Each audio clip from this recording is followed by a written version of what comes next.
Okay guys, so gagawa tayo ngayon ng chicken sa oven. So nag-slice na ako dito ng carrots plus potato. Then, ito yung whole chicken na pinatid ko siya sa hot. So ganito po yung mixer niya. Yan, so gagawin ko, nilagyan ko siya ng mga spices. Meron siyang garlic, everything na spices. Meron ako, nilagyan ko siya. Plus, yogurt, lemon, garlic, and onion. Plus lahat ng mga spices na meron ako, nilagyan ko siya. So, ganoon ko lang siya, i-mouses ko siya. Tapos olive oil, black pepper, paprika, jacket spices, seven spices, lahat ng mga spices na gusto ko, nilagay ko na siya. Tapos, kailangan malagyan lahat ng mga party ng chicken. So, ganun po yung magiging tsura niya.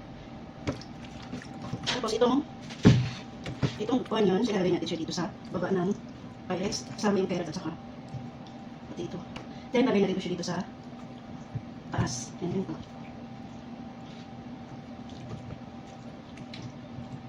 So, ganyan yung magiging tsura niya.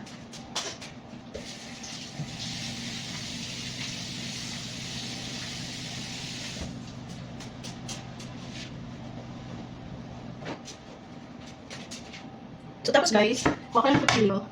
Then, itong chicken, isikalan mo lang siya. Iwanan mo siya dito sa upper part. Then, dito sa breast niya, size mo siya para papasok yung mga spices. Ganun. Para manunuot sa loob yung mga spices niya. And then, pwede mo yung natira na sauce sa chicken. Yung minarinate siya. Then, masalis mo siya sa ibabaw.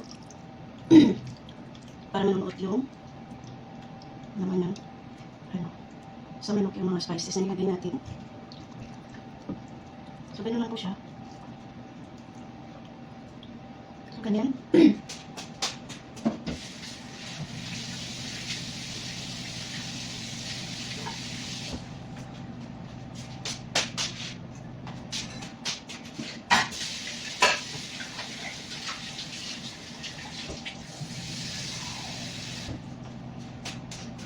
Tapos guys, kukuha lang tayo ng pan.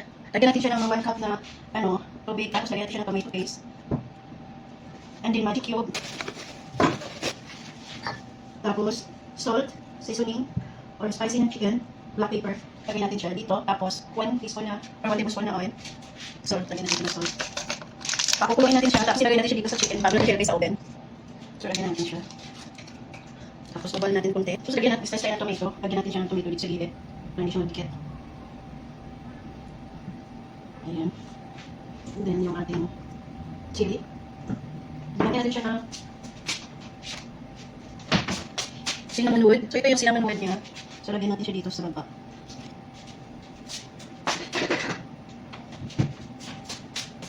Then nag-slice lang tayo ng ating konting round na green paper para ilagay dito sa ibabaw.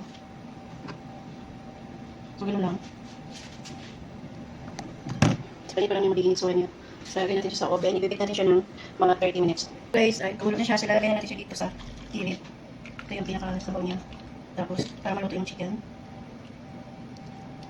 Then, lalagyan natin siya sa oven. So, lagyan natin siya ng aluminum. So, ayan na siya. So, bibig natin siya ng mga 30 minutes with 230 degree. 220. So, wait natin 30 minutes.